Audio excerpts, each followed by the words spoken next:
গাজীপুর থেকে বিমানবন্দর পর্যন্ত ২০ কিলোমিটার দীর্ঘ বিআরটি প্রকল্প ২০২৪ সালের ডিসেম্বরে মেয়াদ শেষে অগ্রগতি প্রতিবেদনে দেখানো হয় ৯৭.৪৭% কাজ শেষ হয়েছে, যার মধ্যে ২৫টি স্টেশন, একটি বাস ডিপো, ৭টি ফ্লাইওভার ও ১৯টি ফুটওভার ব্রিজ রয়েছে। তবে বাস্তবে এর চিত্র অনেকাংশেই উল্টো। স্টেশনগুলোর অবস্থা একেবারেই নাজেহাল। সময়সীমা ও ব্যয়ের দিক থেকে একের পর এক রেকর্ড গড়েছে প্রকল্পটি। ২০১২ থেকে ২০১৬ মেয়াদি এই প্রকল্পের প্রাথমিক বাজেট নির্ধারিত হয় ২,০৪০ কোটি টাকা। পরে দ্বিতীয় দফায় তা বেড়ে দাঁড়ায় ৪,২৬৮ কোটি টাকায়। ২০১৯ সালে কাজ শেষ হবার কথা থাকলেও ৫ বার সময় বাড়িয়েও ২০২৪ সালে শেষ হয়নি প্রকল্পটি। যদিও ২০২৪ সালের ডিসেম্বরে জানানো হয় কাজ শেষ হবার মাত্র ২% বাকি। এ সময় ১০টি বিআরটিসি বাস দিয়ে পাইলট প্রকল্প চালু করা হয়।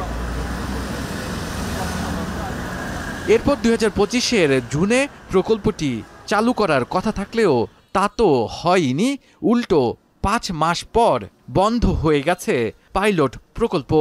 প্যাসেঞ্জার আসে, তা কাউন্টার লোকে মাঝে থাকে, গাড়ি কোনদিন থাকে কোনদিন থাকে না।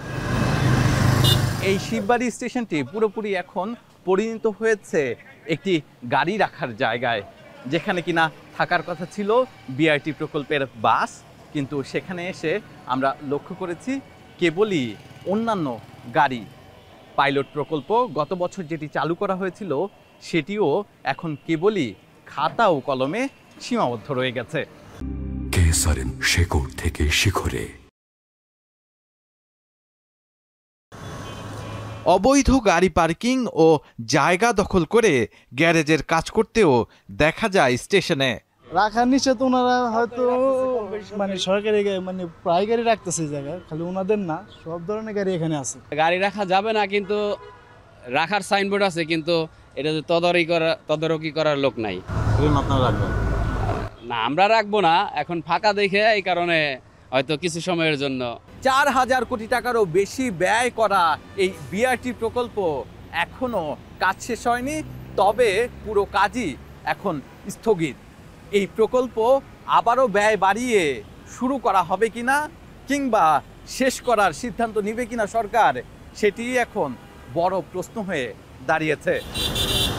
পরিকল্পনা মন্ত্রণালয় জানিয়েছে প্রকল্পটি শেষ করতে প্রয়োজন আরও ৩,০০০ কোটি টাকা, যেখানে সপ্তম দফা প্রকল্পের মেয়াদ বাড়তে পারে ২০২৯ সাল পর্যন্ত। তাহলে একক প্রকল্পেই ব্যয় দাঁড়াবে প্রায় ৭,০০০ কোটি টাকা, আর মেয়াদ হবে ১৭ বছর। প্রশ্ন ওঠে, এত দীর্ঘ এই প্রকল্পের ভবিষ্যৎ কি? এই প্রশ্নগুলোর উত্তর জানতে যাই প্রকল্প পরিচালক রেজাউল করিমের কার্যালয়ে। প্রকল্প অফিসে পাওয়া যায়নি তাকে। তাদের এগুলো কোনো কার্যকলাপ নেই, তারা মানে কোনো কিছু বলতে পারে না। কেন কথা বলতে পারে? প্রজেক্টে যারা কাজ করে তারা এখন একমাত্র এমডি, প্রজেক্টের এমডি কথা বলবে না এখন। স্যার আমার যেটা ফেলে দিই কি বলছেন, আমাকে উনি বলছেন যে এগুলো তো আমি বিষয়।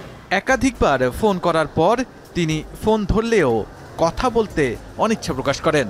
বিআরটি প্রকল্পে কাজের অগ্রগতি সম্পর্কে জানতে চাচ্ছিলাম, এবং আমার সিএম এর সাথে কথা বলেন। ভাই ইন্টারভিউ নিতে চাই আপনার, আপনি কি? ভাই সম্ভব না, আমি অসুস্থ, জ্বর।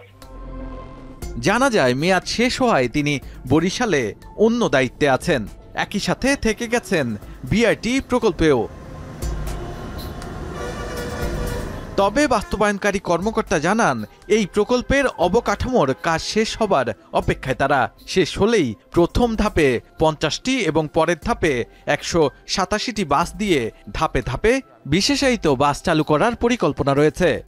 বাসের যে চলমান প্রকিউরমেন্ট সেটাতে যদি আমরা নোয়া দিতে পারি, অনুমোদন পাই, তাহলে সেই ক্ষেত্রে আমরা ২৬-এর মধ্যেই চলে যাওয়া সম্ভব, অপারেশনে চলে যাওয়া সম্ভব, subject to finishing of civil work. বিশেষজ্ঞদের একটি পক্ষ বলছে প্রকল্পটি আদৌ শেষ করা সম্ভব কিনা তা নতুনভাবে মূল্যায়ন করা দরকার, না হলে ব্যয়ের সাথে বাড়বে ভোগান্তিও। আর অপর পক্ষের আশা বিআরটি চালু করতে পারলে মেট্রো রেলের মতো সুবিধা পাবে নগরবাসী। এই খণ্ডিত বিআরটি পৃথিবীর কোথাও পপুলার হয়নি, সুতরাং এইটাও হবে না, কোনো গ্রামারের মধ্যেই পড়ে না। সুতরাং নতুন বিনিয়োগ করা আমার হিসাবে এটা একটা গচ্চা দেওয়া। আমি বাস্তবায়নের আগেই তার মূল্যায়নটা করে নিতে পারি, করে যদি দেখি পজিটিভিটি আছে তাহলে না আমি বিনিয়োগ করব। ওইটার নামই তো হলো বিজ্ঞান। এয়ারপোর্ট পর্যন্ত না, অ্যাটলিস্ট মহাখালী পর্যন্ত নিতে হবে। তারপর আরো বললেন এমআরটির মতো, এটা তো ভালো সিস্টেম, এমআরটির মতো সবাই আপনি আধা ঘন্টায় গাজীপুর থেকে মহাখালী চলে যাবেন উইদাউট এনি ইন্টারাপশন, সেটা কি ভালো না? প্রকল্পের শতভাগ কাজ শেষ হওয়ার মধ্যে রয়েছে ড্রেন, 7টি ফ্লাইওভার, 10 লেনের টঙ্গী ব্রিজ ও 2টি ফুট ওভারব্রিজের। শাহাদাত অভ্র, এখন ঢাকা।